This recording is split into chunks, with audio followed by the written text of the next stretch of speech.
തുടങ്ങുന്നതിന് കുറച്ച് ദിവസം മുമ്പ് ഞാനും എൻ്റെ ഒരു ഫ്രണ്ടും കൂടെ കോവളത്ത് ലീല ഹോട്ടലിൽ പോയി. എൻ്റെ ഒരു ഫ്രണ്ട്, സിംഗപ്പൂരിലുള്ള ഒരു ഫ്രണ്ടുണ്ട്, കിരൺ എന്ന് പറഞ്ഞു. അപ്പോൾ ഞങ്ങൾ രണ്ടുപേരും കൂടെ ലീലയിൽ പോയിട്ട് അവിടെ ലീലയിൽ ബാറിൽ ഇരുന്ന് രണ്ടെണ്ണം കഴിച്ചുകൊണ്ടിരിക്കുകയായിരുന്നു. അപ്പോൾ ആരോ പറഞ്ഞു രാജുവും മുരളി ഗോപിയും കഥ എഴുതിക്കൊണ്ടിരിക്കുകയാണ് അവിടെ റൂമിലുണ്ടെന്ന് പറഞ്ഞു. അപ്പോൾ ഞങ്ങളൊരു 10-10:30 ആയപ്പോൾ അവിടെ നിന്ന് ഇറങ്ങി. ഞാൻ പറഞ്ഞു രാജു ഞാൻ വിളിച്ചു, ഞാൻ ഇവിടെ ഉണ്ട്, വരട്ടെ, ബാട്ടാന്ന് പറഞ്ഞു. അവിടെ ചെന്ന് ഞങ്ങൾ എന്നെ കൂടെ ചെന്നു. അപ്പം ഈ കിരണിനെയൊക്കെ അറിയാം, രാജുവിന് നല്ല പരിചയമുണ്ട്. അപ്പം ഞാൻ കഥ എഴുതുകയാണോ എന്ന് ചോദിച്ചോ. അപ്പം ഒരു ബോംബിട്ട പോലെ എഴുതിക്കൊണ്ടിരിക്കുകയായിരുന്നു കേട്ടാ. ചേട്ടന്റെ സീന് എങ്ങനെ എണ്ണം കുറയ്ക്കാമെന്ന് ഞങ്ങൾ ആലോചിച്ചോണ്ടിരിക്കുകയായിരുന്നു. ഒരുപാട് സീനായിപ്പോയി, അതുകൊണ്ട് അത്രയും വേണ്ട, ചേട്ടന് കുറച്ച് ഞാൻ പറഞ്ഞു ചുമ്മാ ഞാൻ പോണ വെറുതെ വന്നു എന്റെ സീനിനെ കുറയ്ക്കാനാ. അങ്ങനെ അപ്പൊ കണ്ടതാ, പിന്നെ ഞാൻ മുരളിയെ കണ്ടേയില്ല. പിന്നെ അല്ല, ഞാനുള്ള സമയത്ത് സെറ്റ് വന്നിരുന്നു 1-2 പ്രാവശ്യം, പക്ഷെ അപ്പോഴും കാണാത്തില്ല. ഞാനപ്പം അങ്ങോട്ട് വേറെ മാറി നിൽക്കും, കാരവലിൽ ഡ്രസ്സ് ചെയ്യുക, അങ്ങനെ ഇതൊക്കെ ആയിരുന്നു. അപ്പൊ വെളിയിറങ്ങി കഴിഞ്ഞ് ഷോർട്ട് സമയത്ത് ആരോ പറഞ്ഞു മുരളി ഇപ്പൊ വന്നിട്ട് പോയി എന്ന് പറഞ്ഞു. അങ്ങനെ 2-3 പ്രാവശ്യം മിസ്സായി പോയി, കണ്ടില്ല, തവണ കണ്ടില്ല. ലൂസിഫറിൽ പോലും ബോബിനെ എതിർക്കുന്ന ഒരു ക്യാരക്ടർ ശബ്ദം ഉണ്ടെങ്കിൽ അത് പീതാംബരനാണ്. പാർട്ടിക്ക് വേണ്ടി നിൽക്കുന്ന ഒരു ക്യാരക്ടറാണ്. ഇത്തവണ വലിയ പാർട്ടിക്ക് വേണ്ടി നിൽക്കുന്ന ആളാണ്. കാരണം നമുക്ക് ഈ പടങ്ങളൊന്നും പ്രതീക്ഷിക്കാം, ആര് വേണോ എപ്പോ വേണോ തിരിയാം.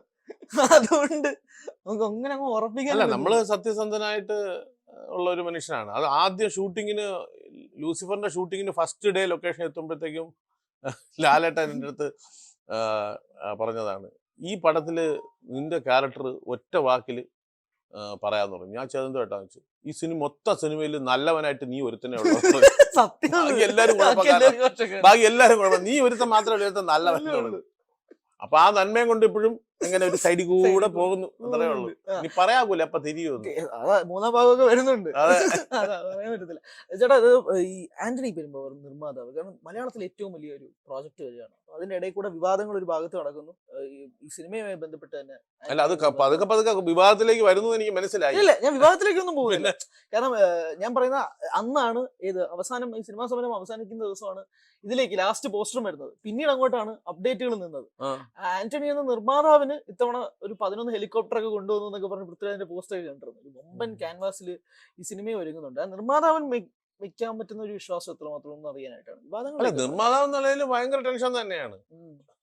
അപ്പം അതിനകത്ത് ആന്റണി ഒരു ദിവസം ലൊക്കേഷനിൽ ഇരുന്ന് ഇങ്ങനെ സംസാരിച്ചപ്പോഴത്തേക്കും അയാൾ പറഞ്ഞ ഒരു പോയിന്റ് കേട്ടിട്ട് ഞാൻ ശരിക്കും ഭയങ്കരമായിട്ട് ചിരിച്ചു പോയി. ഞാൻ എന്നിട്ട് 1-2 പേര് പറഞ്ഞു, അവരും ഒക്കെ ഭയങ്കരമായിട്ട് ചിരിച്ചു. അപ്പൊ ആന്റണി ചിരിച്ചോണ്ടാ എപ്പോഴും ഇരിക്കുന്നത്. അപ്പൊ ഈ നാളെ ഹെലികോപ്റ്റർ വേണമെന്ന് പറയുമ്പോൾ പിന്നെന്താ എന്ന് പറയും. എന്നിട്ട് ആന്റണിയുടെ ടെൻഷൻ നമുക്ക് മനസ്സിലാവും. കാര്യം എന്താ, ഒരു ഹെലികോപ്റ്റർ വേണമെന്ന് പറഞ്ഞാൽ ചില്ലറ കാര്യമല്ലല്ലോ, അതിന്റെ വാടക കൊടുക്കണം, ഇത് കിട്ടണ്ടേ. മാത്രമല്ല ഇപ്പം ബാംഗ്ലൂരോ ചെന്നൈയിലോ ആണ് ഷൂട്ടിംഗ് എങ്കിൽ ഹെലികോപ്റ്ററൊക്കെ ഇഷ്ടം പോലെ അവിടെ ഉണ്ട്. ഇത് തിരുവനന്തപുരത്ത് അല്ലെ കൊച്ചിയിലേക്ക് വരണം എന്ന് പറഞ്ഞാൽ അവിടെ നിന്ന് ഓടി വരണ്ടേ ഈ സാധനം. അപ്പൊ അതിനുള്ള കാശ് ആ വരുന്നു പോകുന്നതിന് തന്നെ 10-20 ലക്ഷം രൂപയാവും, പിന്നെ വാടക വേറെ. അപ്പൊ നല്ല കാശാവുന്ന ഒരു സെറ്റപ്പാണ്. പക്ഷെ പടത്തിൽ അത് ഭയങ്കര രസമായിരിക്കും, അത് വേറെ കാര്യം. അപ്പൊ പെട്ടെന്നൊരു ഹെലികോപ്റ്റർ വേണമെന്ന് പറയുമ്പോൾ അപ്പൊ അതിന്റെ ടെൻഷനാണ്. മാത്രമല്ല ഈ ലൊക്കേഷനിൽ ചെന്നാൽ എല്ലാ ദിവസവും എനിക്ക് ജൂനിയർ ആർട്ടിസ്റ്റ് തന്നെ ഒരു 5-6 കോടി രൂപയെങ്കിലും മുടക്കി കാണുന്നു. കാര്യം 5000, 4000, 5000 ഒക്കെ മിനിമം ജൂനിയർ ആർട്ടിസ്റ്റ് ആണ്. ഭയങ്കര ഇതിനകത്ത് അതിനെക്കാളും കൂടുതലാണ്. അപ്പം ഈ ജൂനിയർ ആർട്ടിസ്റ്റ് ഒക്കെ ഇങ്ങനെ നിറഞ്ഞു നിൽക്കും, എത്രയോ വണ്ടികള്. കാര്യം സമ്മേളനങ്ങളൊക്കെ നടക്കുമ്പോഴേ അത്രയും വേണമല്ലോ. സമ്മേളനത്തിന് 500 രൂപ വെച്ച് സമ്മേളനം കാണിക്കാമോ. അപ്പം ഇത്രയും ഇത് കാണുമ്പോൾ ഒരു ദിവസം ഇതുപോലെ പള്ളിപ്പുറം CRP ക്യാമ്പിനകത്ത് ഗ്രൗണ്ടിൽ ഫുള്ള് 5000 ജൂനിയർ ആർട്ടിസ്റ്റ് ക്രൗഡൊക്കെ ഇരിക്കുന്ന സമയത്താണ് ആന്റണി കാരവനകത്ത് ഞാനും ആന്റണിയും സിദ്ധു പനകിലും ഒരുമിച്ചിരുന്ന ഊണ് കഴിച്ചത്. അപ്പം ആന്റണി ഇങ്ങനെ ഓരോന്ന് പറഞ്ഞു വന്നപ്പോഴത്തേക്ക് ഇതിന്റെ ടെൻഷൻ, ഓരോ കാര്യങ്ങൾ ടെൻഷന്. അപ്പൊ ഞാൻ ചോദിച്ചു, ഇത് ഭയങ്കര ഈ തലയ്ക്കകത്ത് ഒരുമാതിരി വട്ടളം ഇരിക്കുമല്ലോ, ഇതിങ്ങനെ കാര്യം ഓരോ ദിവസം എത്ര ലക്ഷം രൂപയാണ് ഇങ്ങനെ ഇറങ്ങിക്കൊണ്ടിരിക്കണത്. അപ്പം അതിൻ്റെ അടുത്ത് പറയാ, ചേട്ടാ ഞാൻ ഒരു ഐഡിയ എനിക്കുണ്ട്, അതിനനുസരിച്ച് ഞാൻ പോകണം. അതായത് ഞാൻ ലൊക്കേഷൻ ചെല്ലുമ്പോൾ ഇത്രയും ആൾക്കാരെ ഭയങ്കര ബഹളമൊക്കെ കാണുന്നു, ഫുൾ ക്രൗഡ്.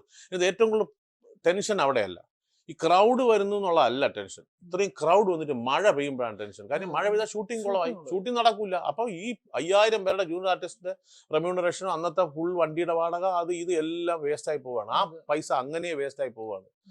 അപ്പം കാർമേഘം കാണുമ്പോഴത്തേക്കും ടെൻഷനാണ്. അതാണ് പ്രശ്നം. അല്ല ജൂനിയർ ആർട്ടിസ്റ്റിനെ കൊണ്ടു തരുന്നതോ ഹെലികോപ്റ്റർ പറയുന്നത് ഒന്നുമല്ല പ്രശ്നം. ഇതെല്ലാം കൊണ്ടുവന്നിട്ട് എത്രയോ ലക്ഷം രൂപ മുടക്കി ഇതെല്ലാം വന്നു കഴിയുമ്പോൾ മഴ പെയ്താൻ തോന്നി. നമ്മുടെ ക്ലൈമറ്റ് അൺപ്രഡിക്റ്റബിൾ ആണ്. എപ്പോ മഴ പെയ്യുന്ന അറിയാനേ ഒക്കില്ല. ഇപ്പൊ തന്നെ മൂടിക്കെട്ടി നിൽക്കുകയാണ്, പക്ഷെ മഴ പെയ്യോ അറിയില്ല. അപ്പൊ അങ്ങനത്തെ ഒരു പ്രശ്നമാണ് പ്രധാനമായിട്ടും ഈ പ്രൊഡ്യൂസറെ വലയ്ക്കുന്നത്. ഇത് ബാക്കി ടെക്നീഷ്യൻസ് ആരും അത്രയും ഇതിലേക്ക് പോകുന്നില്ല. തീർച്ചയായിട്ടും അസോസിയേറ്റ് ഡയറക്ടറിന് ടെൻഷൻ കാണും. കാര്യം ഈ ആർട്ടിസ്റ്റ് ഡേറ്റ് കുളമാകുമോ, ഷൂട്ടിംഗ് മാറിപ്പോ, ഇതൊക്കെ അയാൾക്ക് പ്രശ്നമാകും. അപ്പൊ ആനിയുടെ പ്രശ്നം എന്ന് പറഞ്ഞത് ഇത്രയും പൈസ മുടക്കിയിട്ട് അത് വേസ്റ്റായി പോകുമോ എന്നുള്ള ഒരു ടെൻഷനാണ്. അപ്പം ഈ മഴക്കാറ് അപ്പൊ ആരോ എന്ന് പറഞ്ഞു, ചേട്ടാ അങ്ങോട്ട് മഴക്കാറൊക്കെ കാണുന്നുണ്ടെന്നല്ലോ. അപ്പം ഞാൻ ചോദിച്ചു എന്ത് ചെയ്യാനാണ് ചോദിച്ചു.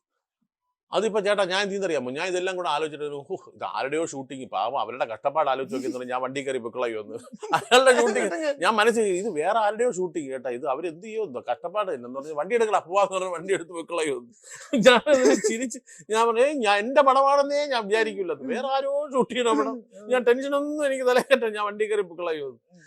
അങ്ങനെ അപ്പൊ അതൊക്കെ വെക്കുള്ളൂ, അല്ലാതെ എങ്ങനെ ഇത് താങ്ങാവും ആലോചിച്ച് നോക്കിയാൽ. നമുക്കൊരു ചില്ലറ പൈസയുടെ ആവശ്യം വന്നാൽ തന്നെ നമ്മുടെ ടെൻഷൻ നമുക്കറിയാം. അപ്പൊ ഇത്രയും കോടിക്കണക്കിന് രൂപ വെച്ച് കളിക്കുന്ന ആൾക്കാർക്ക് അതിൻ്റെതായ ടെൻഷൻ